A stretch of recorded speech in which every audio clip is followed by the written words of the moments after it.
Level 1, the street prophet. You have a corner. You have a voice.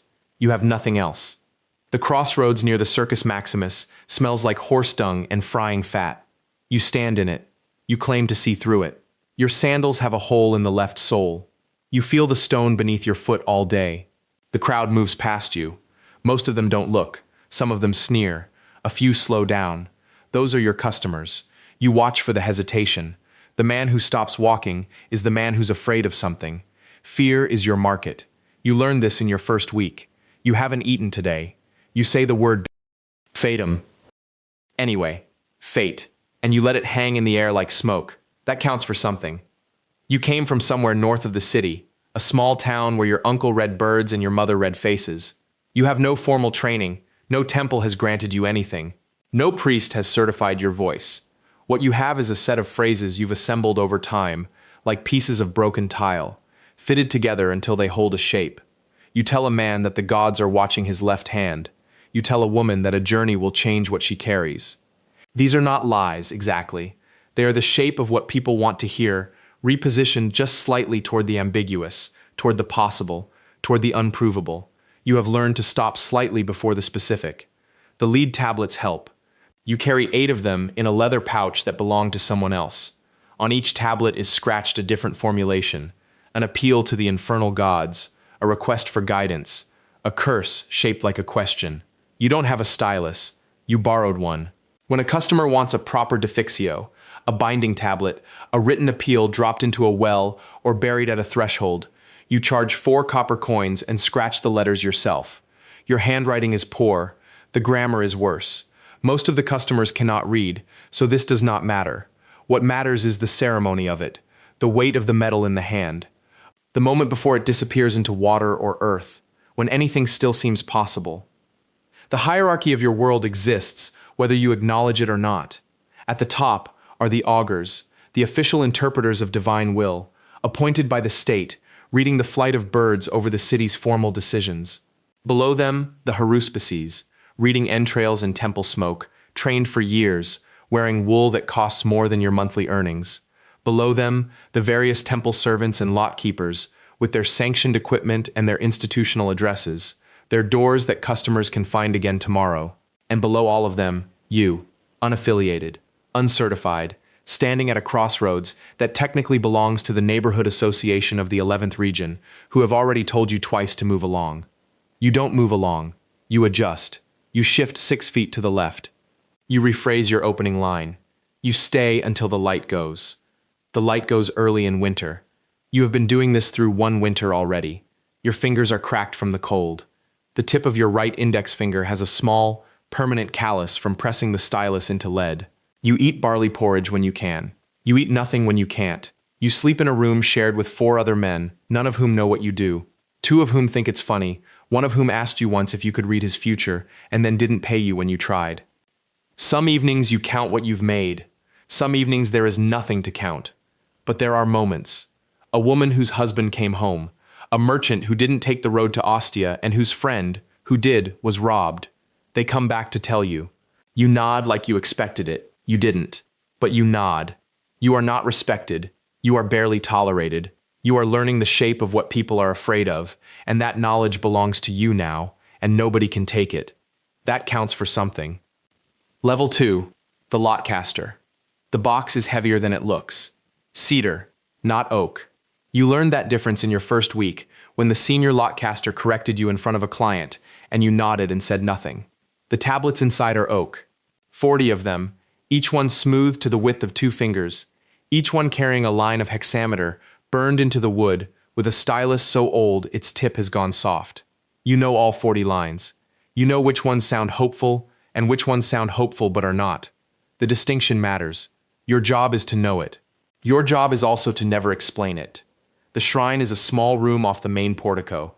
It smells like cold stone and lamp oil, and underneath that something older, the accumulated breath of 10,000 supplicants who have stood exactly where this woman is standing, clutching a coin in both hands. She wants to know about her husband. They always want to know about a husband, or a son, or a debt, or a fever that will not break. You receive her question the same way you receive all of them, with a small nod, with a slight lowering of the eyes, with a posture that communicates that you have heard things far more serious than this. You have not, but that is the correct answer. You shake the box. This is the ritual. There is a specific motion. The wrists turn outward, the elbows lift. The box describes a short arc that agitates the tablets without scattering them. You practice this motion for 6 weeks before your predecessor let you do it in front of a client. The sound is important. The clatter of wood on wood inside the cedar chamber means Fortuna is stirring. That is what you say. That is what you have been taught to say. Whether it is true is a question that does not belong to this room. The child who draws the tablet is not your child. The shrine keeps 2 of them, boys between the ages of 7 and 12, too young to have been corrupted by knowledge of the answers. Innocence is the mechanism. The draw must come from a hand that does not know what it is choosing. You watch the boy reach into the box without looking, and pull a tablet and place it in your open palm. His expression is bored. He has done this perhaps 4,000 times. You read the answer. You translate it into something the woman can carry home. This is the skill nobody trains you for explicitly. The gap between what the hexameter says and what the supplicant needs to hear is navigated entirely by instinct, by the slight tightening around someone's eyes when they are hoping, by the way their breathing changes when they are afraid. You have become very good at watching people breathe. Your predecessor called this the interpreter's art. The senior priests call it nothing, because they do not acknowledge it exists. Officially, you read what the tablet says. Officially, Fortuna speaks and you transmit. You are paid better than the novice who sweeps the portico. You are given a room with a window. On feast days, you eat at the second table, not the third. These are facts about your life now. The woman presses a coin into the offering bowl and leaves. You do not know what she will do with your answer. Your hands are dry from handling the tablets all day. There is a particular callus forming on the inside of your right thumb from gripping the cedar box. At night, you run your finger over it in the dark. It is not hurting yet. It is just there. You have memorized 40 answers to an infinite number of questions. Some days the fit is close. Some days you make the fit work by finding which part of the question bends. You are learning where human questions bend. You did not expect this to be what you learned here. You did not expect to become someone who knows that. Tomorrow there will be more people at the portico. There are always more people. You will shake the box. The child's hand will reach in. Somewhere down the hall, in a room you do not yet have access to, a man is studying the liver of a sheep. Level 3. The entrail reader. The liver arrives still warm. You've learned to move fast. The gallbladder tells you one thing. The lobes tell you another. The gate of the gods faces up. The gate of the underworld faces down. You know this. You've always known this. The senior Haruspecs taught you the Etruscan model first. The bronze liver of Piacenza. Every region labeled. A map of the divine pressed into metal so apprentices wouldn't forget. You didn't forget. That counts for something. You stand at the altar before the magistrate finishes his morning wine. That is the correct answer.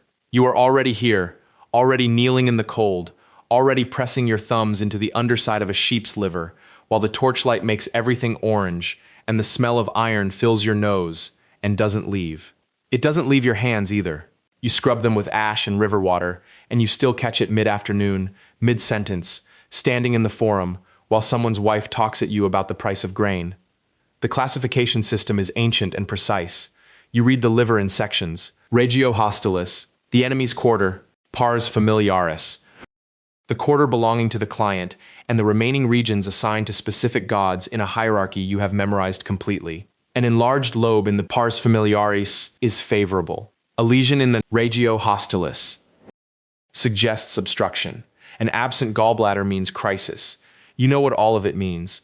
You have also learned that what it means and what you say it means are sometimes different things, and that the men who hire you know this, and that everyone in the room understands the negotiation happening beneath the language of divination, and nobody says this out loud. Nobody has to. The magistrate today is building a road. He needs confirmation. He's already broken ground. You look at the liver. The liver is unremarkable, slightly pale in the posterior lobe. The gallbladder is present, full, well-positioned. You could read this 3 different ways, and each reading would be defensible. You give him the reading he needs. You use the correct formulaic language. Letatum est. The sacrifice is favorable. The gods accept the offering. He nods. His secretary makes a note on a wax tablet. The road will happen either way. You go home smelling like blood. Your knees have started to ache. You kneel on stone and cold earth more than you stand on it. You've developed a callus on the outside of your right knee that sits like a coin under the skin. Your lower back has opinions about everything you do now. When it rains, you feel it in both wrists, which is new. You are 26 years old. You've been hired twice this month by different parties with opposing interests. The first was a senator assessing a business partnership. The second was the man he was considering partnering with, assessing the senator. You gave both of them favorable readings. The animals cooperated. Sometimes the animals cooperate. The senior haruspex checks your reports. He corrects your notation. He tells you the gallbladder reading was imprecise, that you used a term for coloration that technically applies to a different region, that the vocabulary matters, that the vocabulary is the discipline. You say he is correct. That is the correct answer. You go back to your records and you correct the term. He is right. The vocabulary is the discipline. The vocabulary is also the wall between this profession and the men who read omens and bird flights for market day crowds. You are not those men. The distinction is status. The distinction is everything. You've read the livers of sheep, pigs, oxen, and once a goat, brought by a general who was leaving for the north and wanted something more expensive than reassurance. You gave him what the liver gave you. You still don't know what happened to him. Somewhere in a provincial city, a boy watches the haruspex at a public sacrifice and doesn't look away when the body opens. He takes a step forward. The cycle continues. Level 4. The new auger. The lituus is heavier than you expected. The ivory is cold against your palm in the gray hour before dawn, the curved tip pointing upward, and you hold it the way you were shown, left hand, angled slightly outward, elbow below the shoulder. You have practiced this grip for 2 years. You have practiced it until the specific ache of it lives in the meat of your forearm, and you feel it in your sleep. The Capitoline Hill smells of stone and torch smoke, and the faint animal warmth drifting up from the sacred chickens below. It is not yet light. The sky above you is the color of old iron, and you must hold the lituus steady and wait, because the birds do not perform on command. That is the first thing you learned. The second thing you learned is that they sometimes do. You draw the templum with your staff. You trace it in the air, a rectangle carved from nothing, a frame imposed on the sky above the hill. The word is technical, precise. The templum is not a building. It is a consecrated section of sky, formally declared, formally bounded, and once you have spoken the words of delimitation, every living creature that crosses that invisible threshold carries meaning. A vulture moving left to right is auspicium sinistrum. An eagle stooping from the north is something else entirely. The classifications run to dozens of categories. You know all of them. You have known them since your second year of training. What they did not teach you, explicitly, in training, is which observations to make and which to leave out of the written record. You are learning that now. The senior augur standing 3 paces behind you does not speak. He does not need to. You already know what answer the Senate requires from this templum this morning. The military tribunes want confirmation before the campaign north.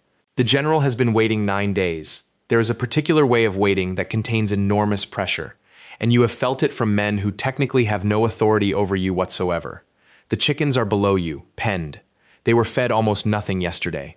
A hungry sacred chicken eats enthusiastically when grain is scattered, and enthusiastic eating, feed falling from an open beak, constitutes the best possible omen, the tripudium solistimum, the sign that absolutely confirms divine favor.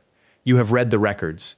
You know that Roman armies have received the tripudium solistimum with remarkable consistency across centuries of military campaigns. That counts for something. You are not sure exactly what. A crow crosses the left edge of your templum. It moves east. You note it. You do not reach for your writing tablet immediately. You let it cross. You watch the sky. 40 heartbeats pass. Nothing else crosses. Then a pair of small birds, sparrows or something like them, move through the upper right quadrant, and you write that down. The notation is terse. The notation is what survives. The chickens eat when the grain is scattered. The Polarius, the keeper, the man responsible for the birds, nods at you. The feed falls from open beaks. You record it correctly, because the observation is technically correct. The senior augur walks beside you back down the hill as the light comes fully up over the city. He says nothing about what you noted and what you did not note. You do not ask him to clarify the protocol. Both of you understand that the protocol is written in one place and lived in another, and that the distance between those two places is exactly large enough to fit the practical requirements of an empire. Your robe is white wool. It itches at the collar. You will wear it in public for the rest of your life. You will wear it at inaugurations, at the borders of new colonies, at the comitia when elections require validation, at every moment when Rome needs the sky to say yes. And you will stand in the half-dark most mornings, with cold ivory in your hand, watching birds cross a rectangle of air you have drawn yourself, writing down what is useful, leaving out what is not. Someone has to do it. Level 5. The established augur. You have a seat now, not a metaphor. A literal stone seat, carved with your name, in the temple precinct, positioned according to your standing within the college. You sit there during formal proceedings. Younger augurs do not sit there. This distinction matters more than you once thought it would. Your lituus, the curved ivory staff you carry during all public ceremonies, is older than the one they handed you at initiation.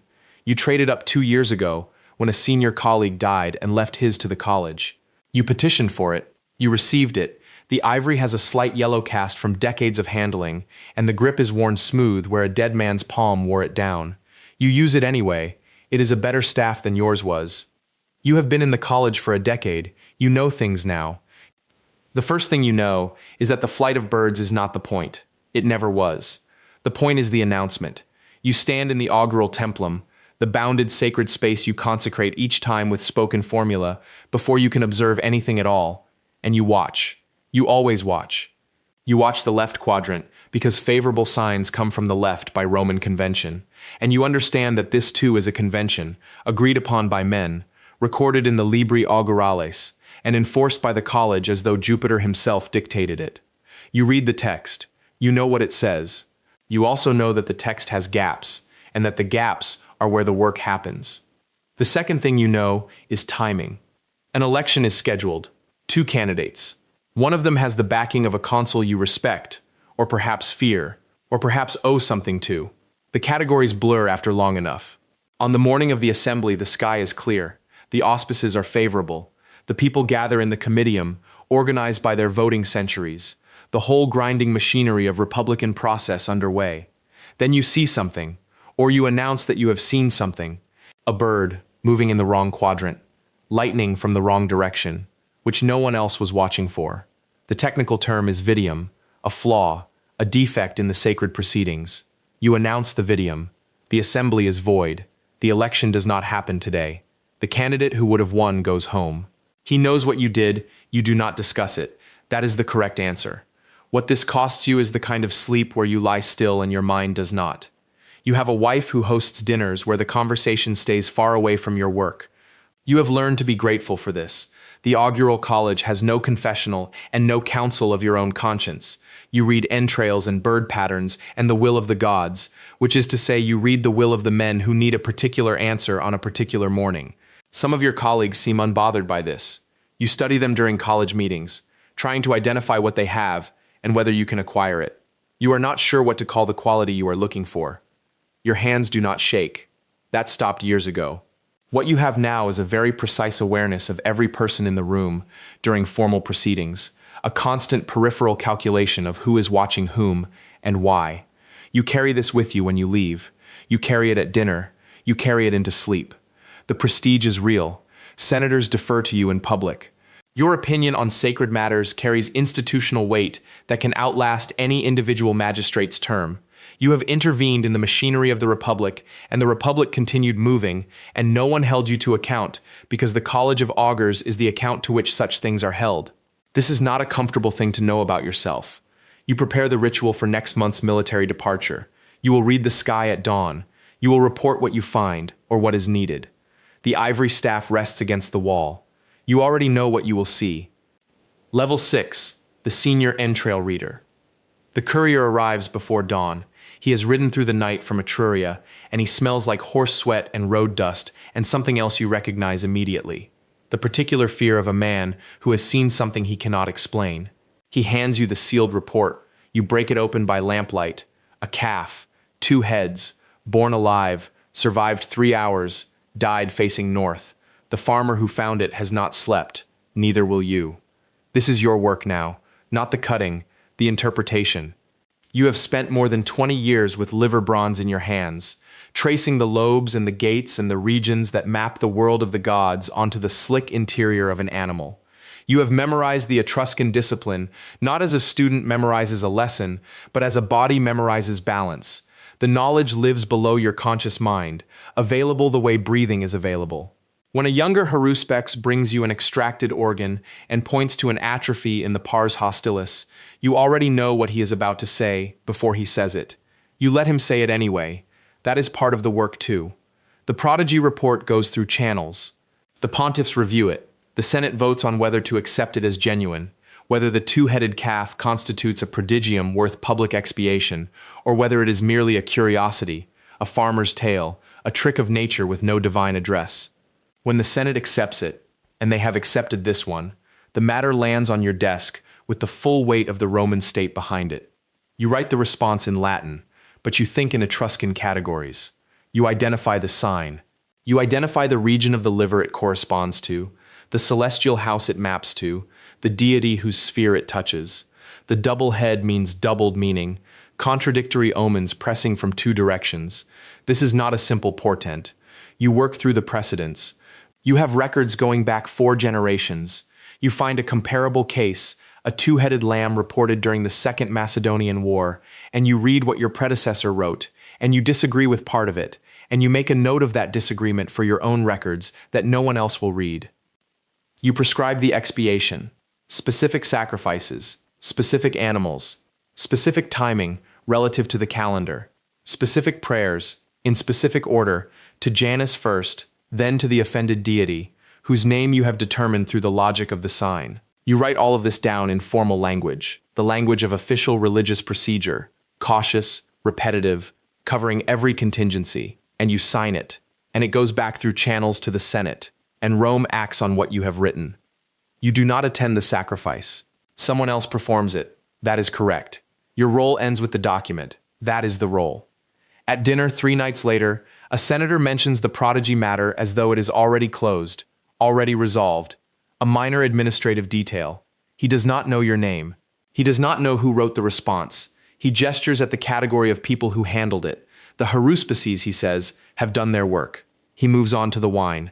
You have not slept more than 4 or 5 hours in any night this month. There is always another report. There are always more portents. Rome produces them constantly. Birds flying in wrong directions, lightning striking temples, rivers running abnormal colors.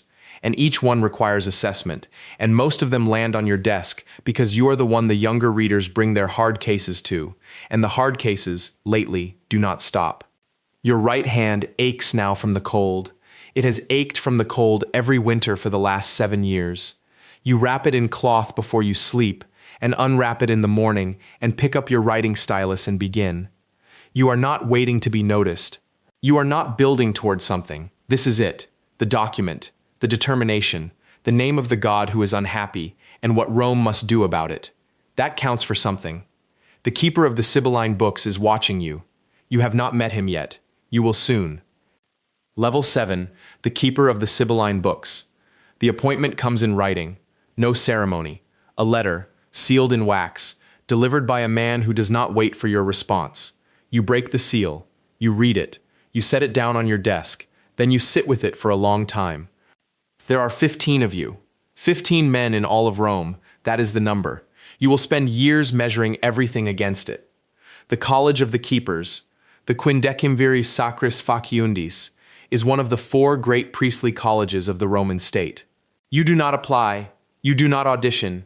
You are co-opted, which means the existing members vote, which means someone already inside decided you were safe. You do not know who argued for you. You do not ask. That is the correct answer. The books themselves sit beneath the Temple of Apollo, on the Palatine Hill, in a stone chest, behind a door that requires 2 keys held by 2 different men. You are never told which 2. The system is designed so that no single keeper can access them alone, can read them alone, can profit from them alone. You understand this arrangement immediately. It understands you back. The first time you descend to the vault, the air hits you like well water, cold and old and still. Stone steps worn in the center by 2 centuries of careful feet. The torchlight doesn't carry well down here. It pools around you and stops. The chest is larger than you imagined and older than you imagined, and when one of the senior keepers opens it, the smell is papyrus and cedar oil, and something else you can't name but will remember forever. The scrolls are wrapped in linen. They are handled with linen-covered hands. You watch and do not touch. Your role is consultative. When the Senate votes to consult the books, your college convenes. You examine the relevant verses. You translate from the Greek, the books are in Greek, which means every reading is already an interpretation, which means the weight of what Rome does next sits in part on your ability to hold two languages simultaneously without letting your own judgment contaminate the space between them. You discuss among yourselves. You draft a response. The response goes to the Senate. The Senate decides what to do with it. You never speak publicly about what the verses say. This is not a custom. It is law. Disclosure carries a penalty that has been carried out before. You know the name of the man who was sewn into a sack and thrown into the sea in the 2nd century before your time. You know his name because keepers of the books are required to know it. That is the correct answer. The demands accumulate in ways that don't look like demands. You are expected to be present when the Senate calls. You are expected to know the liturgical calendar well enough to anticipate when consultation might become necessary. You are expected to appear at the temple rites your college oversees, the secular games, the ludi, the expiation ceremonies for prodigies that the pontiffs cannot resolve alone. These fall on days you had already marked for other things. The other things move, they keep moving. Eventually they stop rescheduling. Your left knee has been aching since your 3rd winter in the role. The steps down to the vault are 31 of them, which you count every time because the count is the only part of the descent you can control. Your back knows the particular chair in the college's meeting room by now. The cushion doesn't help anymore. You have been consulted by 3 different consuls. 2 of them are dead. One of them is living somewhere in retirement in the south, probably in the sun, probably not thinking about oracles at all. The books do not change. That is the point of them. Rome changes constantly, catastrophically, beautifully, and the books remain what they are. Your job is to stand between the two. You carry the names of the sealed verses the way you carry the names of your own children. Quietly, completely, without ever letting them out of your mouth in the wrong room. That counts for something. Level 8, the head of the augural college. You are the augur maximus now. The title is carved into stone before your name in the public records. It will remain there after you are dead. That counts for something. The college has 16 members. You know all of them. You appointed 3 of them. 2 of them are waiting for you to die. This is not a suspicion. This is an institutional fact. The same way east is east, and lightning from the left is favorable. The college has always worked this way. You worked this way once. You remember which chair you sat in during meetings when the augur maximus was still breathing. Your authority is called the auspicium publicum, the public auspice, the right to read the will of the gods on behalf of the Roman state. No military campaign can legally begin without it. No law can be ratified without it. No temple can be consecrated. No boundary drawn. No magistrate confirmed in his office until your college has looked at the sky and declared the conditions acceptable. You are not the emperor's priest. You are older than the emperor. The augural college predates the principate by 500 years, and you remind people of this with a precise and courteous calm that functions, when necessary, as a threat. The templum is yours to define. That is the first power, and it is the one people underestimate. Before any reading can be taken, you determine the sacred boundary of observation, the framed section of sky within which signs will count and outside which they will not. You draw this in the air with your curved staff, the lituus, which you have carried since your co-optation into the college decades ago. The ivory has yellowed slightly where your palm has worn it. You do not think about this often. A general arrives. He wants to march into Pannonia. He needs a favorable reading before the standard can be lifted from the city. His staff is polite.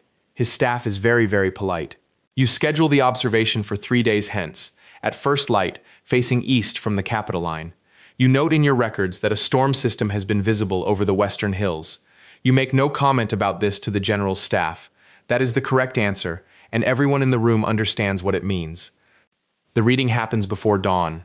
The air smells of cold stone and wood smoke from the temples below. Your junior augurs stand at the perimeter of the templum. You stand at the center with your lituus and your silentium, the ritual silence that must hold from the moment of dedication until the observation is complete. A word, a sneeze, a cart rolling too close. Any of these can vitiate the proceedings. You have vitiated proceedings before. You have done it deliberately. You have also declared the sky favorable when a smarter reading of the clouds would have suggested otherwise. You do not record your reasoning for either decision. The records show the outcome. They show only the outcome. Your body is in its 6th decade. Your left knee locks when you stand for long periods, and you have stood on stone temple platforms through 9 winters in this role alone. The cold enters through the soles of your shoes, the kind of quality leather that poor men dream about owning, and it does not help. Nothing helps. You bring a wool wrap and position it beneath your toga in a way that is technically invisible to onlookers. Technically. 3 of the emperors you have served are dead. 1 died peacefully, 1 did not. 1 is a subject you do not discuss at dinners, not because you are afraid, but because the dinner guest who asks that question is not someone worth educating. Your reading of Pannonia comes back favorable. The general marches. You do not follow the campaign's progress with any particular investment. You have read favorable skies for campaigns that ended in ruin. The gods, in your private understanding, do not follow campaigns either. You eat alone most evenings. The house is quiet. The litus rests on a cedar stand near the atrium. Sometimes you pass it without looking at it. Sometimes you stop. Somewhere across the city, the Pontifex Maximus is watching you age. Level 9, the Pontifex Maximus's oracle. The reports arrive before dawn. They always do. A leather satchel left outside your door by a runner who does not knock. You have trained him not to knock. Inside, wax tablets from the augural college, dispatches from the haruspices of 3 provinces, a notation from the Quindecim Viri Sacris Factiundis about an anomaly found in the Sibylline books during a routine consultation, and a single papyrus sheet from a minor flamen in Lugdunum describing a calf born with 2 hearts. You read all of it before the light changes. You read it in the particular gray hour, when Rome is still deciding whether to be day. This is what the Pontifex Maximus pays you to do. Not to observe, to synthesize. You have been doing this for 9 years. Your eyes find patterns the way other men find doorways. Automatically, without effort, without joy. The calf in Lugdunum is the 4th anomalous birth in the northern provinces in 18 months. You know this because you maintain a ledger that no one asked you to maintain, written in a cipher that only you can read, organized by category of prodigy, by geography, by proximity to subsequent disasters. You built this system yourself. It has no official name. The Pontifex Maximus does not know it exists. He knows only that when he asks you a question, you have an answer. That is the correct answer, every time. The Pontifex Maximus is an old man with heavy rings and a way of looking through people that he has cultivated over 40 years of political survival. He does not trust you. He does not trust anyone. What he has is a use for you, which is a different thing, and you have learned to live inside that distinction without complaint. You sit in the room behind his tablinum and you wait. The room smells of old cedar and lamp oil, and something beneath that, something mineral and faintly sweet that you have never been able to identify. You have sat in this room for 9 years. You still cannot name the smell. When he calls for you, you walk in and you stand. You do not sit unless he gestures. He almost never gestures. You give him the synthesis, never the raw material, never the full ledger, never the uncertainty underneath the conclusion, and you watch his face for what he will do with it. Sometimes he uses it in the Senate chamber that same afternoon. Sometimes he sits on it for 3 months and deploys it at a moment you were not expecting, in service of a political purpose you were not told about. You read about it later. You read everything later. That is also part of the work. Your left hand trembles slightly now when you hold a tablet for too long. You have developed a habit of pressing it flat against your thigh when you speak, so that no one sees. The trembling started 2 winters ago. You do not know why. You do not ask a physician, because a physician would tell someone, and someone would tell the Pontifex Maximus, and the Pontifex Maximus would begin looking for your replacement before you had finished being useful. You cancel the dinner. You always cancel the dinner. Your sister has stopped setting a place for you at the Saturnalia table, which is efficient of her, and you do not mention it, which is efficient of you. You sleep in 4-hour intervals. You dream about the ledger sometimes, columns of animal anomalies stretching past the edge of the page, numbers without end, the cipher blurring into something you can no longer read even in the dream. You have synthesized the fate of Rome into coherent language for 9 years. You have held things that no single man should hold. You have never written your own name in the ledger. That was a choice. You made it early. You do not remember exactly when. There is a level above this. You know it exists. You have never been invited into it. You have caught its shadow once, in a message not meant for your eyes, a message from the emperor's household, requesting a particular kind of voice. Yours. Level 10. The emperor's sacred voice. The chamber is small. You expected that. After 40 years inside this world, you have learned that power almost always lives in small rooms. The walls are limestone, still cold even in summer, and the oil lamps throw a yellow light that makes every face look like a funeral mask. There is no audience, no crowd of priests watching from the colonnades. Just you, the emperor, and the silence that has weight. He is waiting for you to speak. You have interpreted entrails in the rain.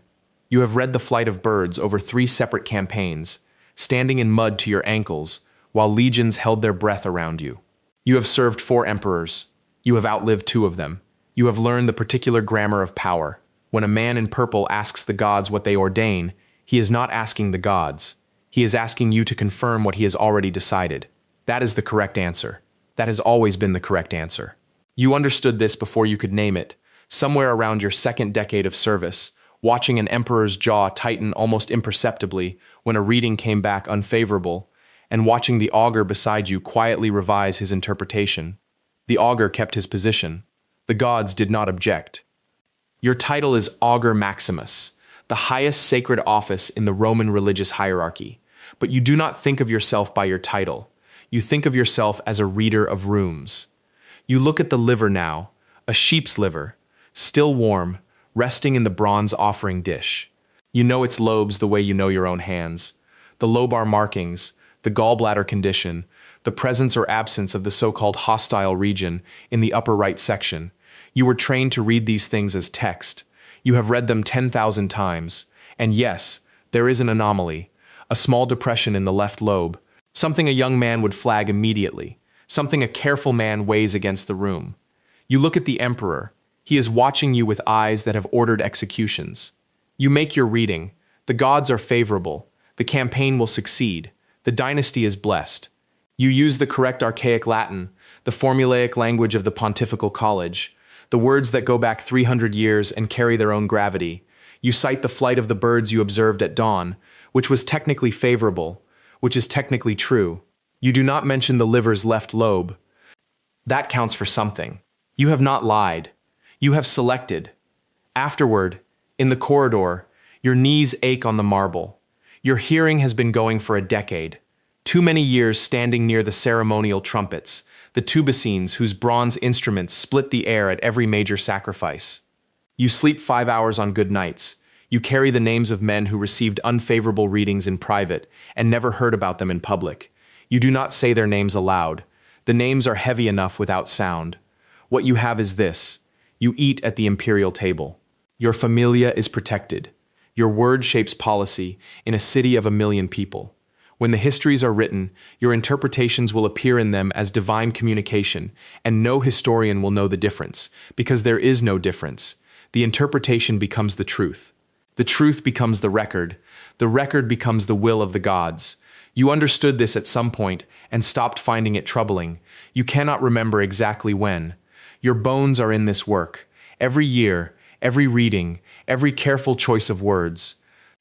You walk out of the chamber and into the afternoon light of the Palatine Hill, and at the bottom of the steps, a boy is standing with his father. He is perhaps 12 years old. He is watching the priests move between the buildings with the intense, hungry focus of someone who has just discovered that a world exists and he is not yet in it. His father is speaking to one of the temple administrators, asking about the entry requirements for the Collegium Augurum. The boy is not listening to his father. He is watching you. He has no idea what this costs. The cycle continues.